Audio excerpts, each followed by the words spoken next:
পৌষ মাসে পিঠাপুলির উৎসব হবি না তাই হয় কারণ আমার বাড়িতে আরও বেশি হয়, হয়তো কবেন যে বেশি গল্প করছি, বেশি লয়।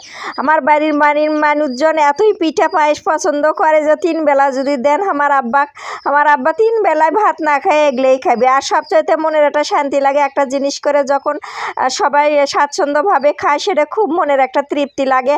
আর যে জিনিসটা করবে নেবেন সেই জিনিসটা যদি পারফেক্টভাবে হয়, যেরকম এই যে সমানে ভাপা পিঠা দিচ্ছি সমানে হচ্ছে একদম পারফেক্টভাবে। অনেকের কাছে শুনি যে দিবালিলা হয় না, ভেঙে ভেঙে যায়, যাই হোক হতে পারে। এখন নতুন নতুন প্রযুক্তি। আগে দেখছি আমার নানি খালারা যখন করবে লিসে, আমার নানি আরও আগের দিনের কাটা 1 সেরি কাটা, যা এখন 1 কেজি কয়, আগে করছিল 1 সেরি কাটা, সেই কাটা দিয়ে আমার নানি দেখছি ইনকে ভাপা পিঠা করছে। ওর মধ্যে গাছের নারকেল সমানে 3-4 লেয়ার করে দিচ্ছে, ইনকের কাটে কাটে দিচ্ছে সেটা খাইতে। কিন্তু এগুলো খাবার পিঠা পায়েস আমার বাপ এতই পছন্দ করে, জটটি করেন থাকে না বাড়িতে। দেখেন একদম পারফেক্ট।